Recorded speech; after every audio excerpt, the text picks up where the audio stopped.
Hi guys, welcome to a new video. So today we'll take a look at the last one-gun replay against SoulsKeeper, which will be the third game, and this time it will be once again not on the Dark Side Forest map, but it will be at least an official map from Black Hole, and that will be the Hollowed Ground. This is a map for 2 players, but it's definitely one of the bigger maps for 2 players from Black Hole. You have ton of expansion options, and it also has underground, so this will be really nice to have multiple options what to do. And yeah, as I said, once again against SoulsKeeper, 75% game speed, and as you can see, we are playing as Fallen.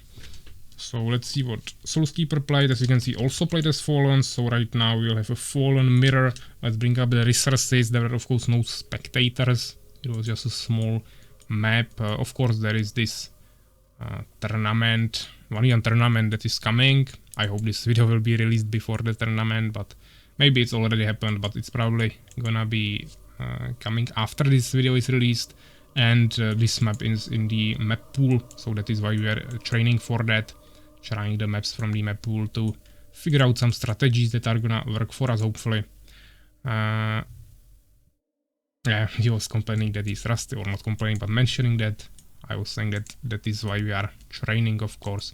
Since this map is pretty big, you also have this really nice expansion option that is just right in front of your town. There is no other way to get into your main town than going through this area where you have this expansion. So I just went for immediate expansion, really quickly securing this. You can of course find the economy strategy build order on my channel for this. So this is really simple, just going for a harvester, then dark fortress, then deformer, control form, then making one more harvester, and then just going for the hive, of course.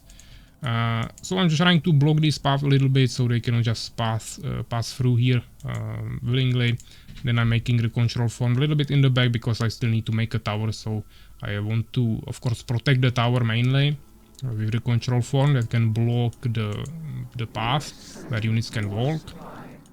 Also, as you can see in this map, you have some options in the underground. Actually, I'm scouting this with the control form.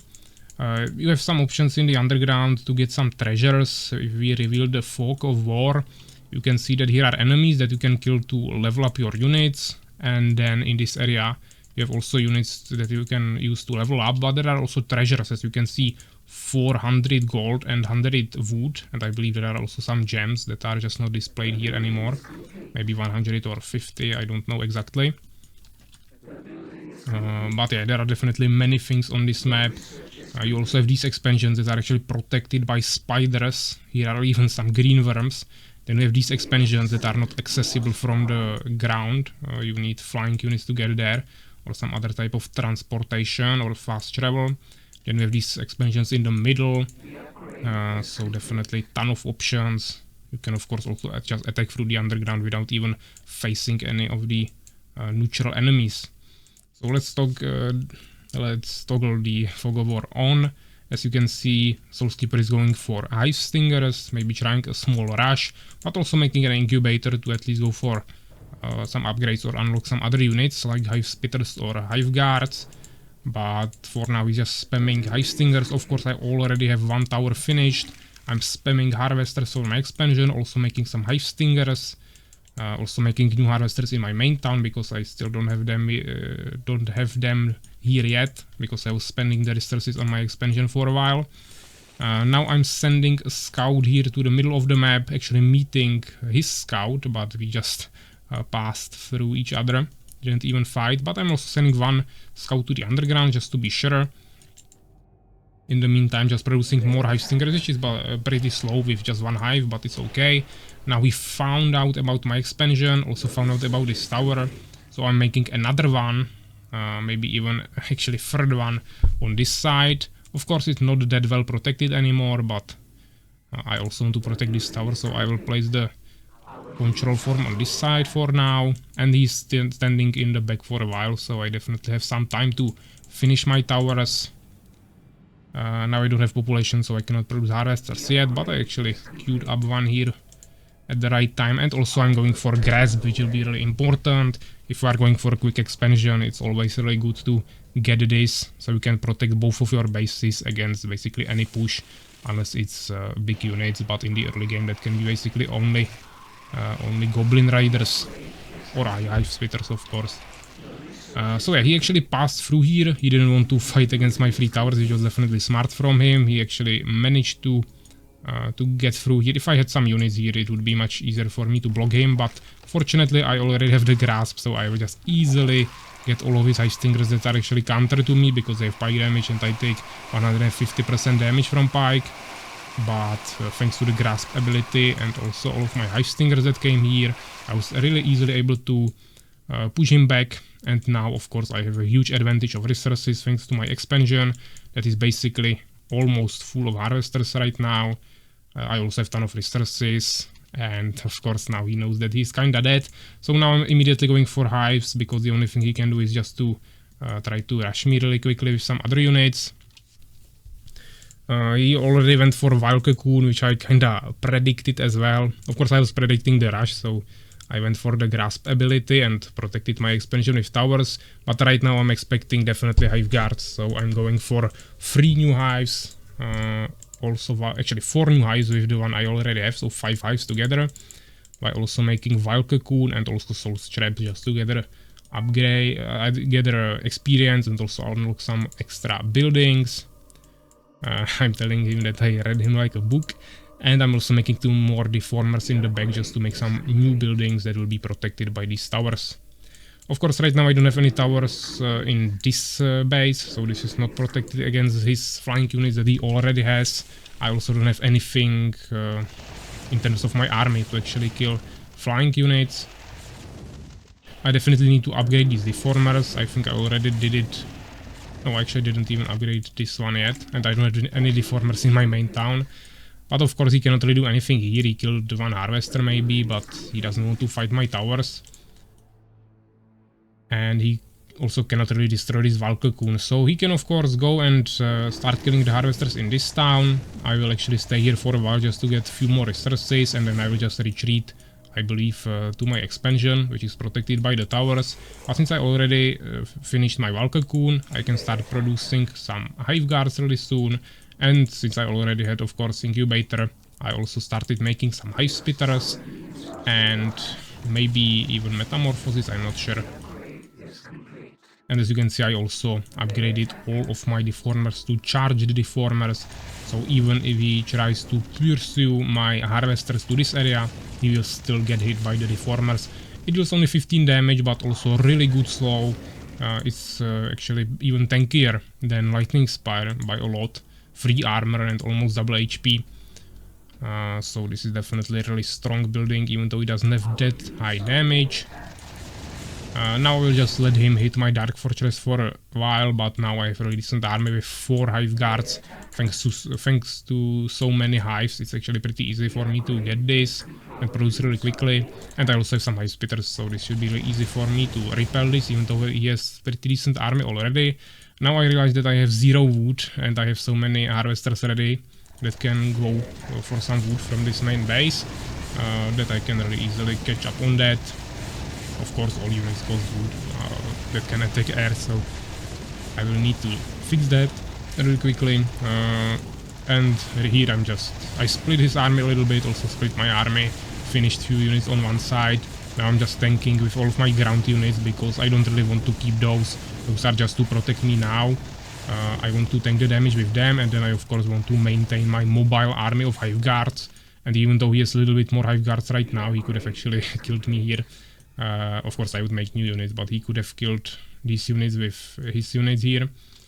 I'm pretty sure that I will be able to just outnumber him thanks to the expansion. Of course he's also already making an expansion, but I can probably just bring my harvesters from here back really quickly. Also, I already have 2 fortresses ready that can produce harvesters really quickly.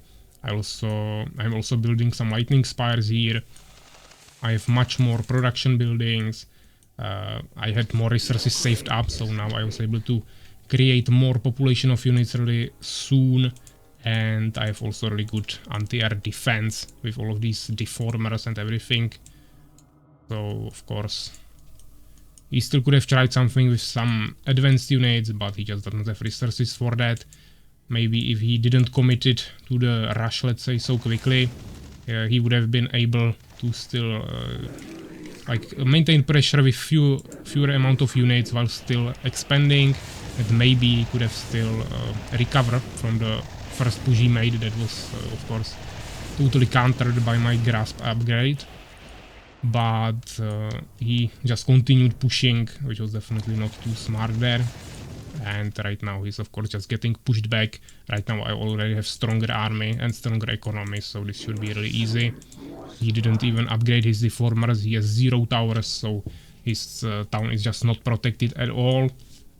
He of course he's not able to produce stalkers yet to one-shot this, so the only thing he can make are just hive guards or hive spitters, but he's not even making those, just hive guards. And when it's the mirror of same army, it's always I mean the player that will win that is always the one with stronger economy, which is of course me right now when I actually stopped his expansion even right now. Yeah, so first I will kill of course his summoner, so he cannot build anything. Now he brought his army, so I will just start shooting him. As you can see, I'm trying to target him one by one just to reduce the damage that he is dealing to me, while he probably just, as you can see, all of his hive stingers or hive guards are actually facing a different direction, so he's just shooting here with attack move, not really doing anything. Maybe he kills like one unit while I'm just one-shotting them one by one, lowering the damage that he can output here and maintaining my army pretty healthy. Yeah, so this was really good micromanagement. Now I will just finish the last harvester here. First I will kill the deformer because he can upgrade it and actually be a danger for me. Then I will finish the Souls Trap so he cannot transfer to any advanced units. And then I can finally finish the Dark Fortress. That is no threat for me, because if he creates something here I will just instantly kill it. So it doesn't really matter when I destroy that. Now he's trying to make some towers, but I will get there before he can finish that. He doesn't have any units. My main base is still not recovered yet, but I have enough of income from my expansion. You can see double the amount of population he has right now, and finally he calls it GG. Yeah, but definitely still nice effort, even after the first push that basically already lost him the game. He still tried. Eventually it was 15 minutes, which is the average time of a 1v1. Here we can see the kills and losses. Yeah, he didn't even have that many less units, but he was making more hive stingers probably, so that's also why. Also I needed to remake ton of my harvesters, so if you take a look on the resources, I didn't have that much more, not even 2000 gold, and ton of it went into towers and deformer upgrades and new harvesters, so definitely it didn't give me that big of an edge. Yeah, gens are actually pretty similar here. Yeah, but I made of course much more buildings because of the expansion. I had more production buildings and even one more research. But yeah, nice game. This was the last replay against SoulsKeeper, and then we have for the next video last one we want to replay against Suvak. So we'll take a look on that next time.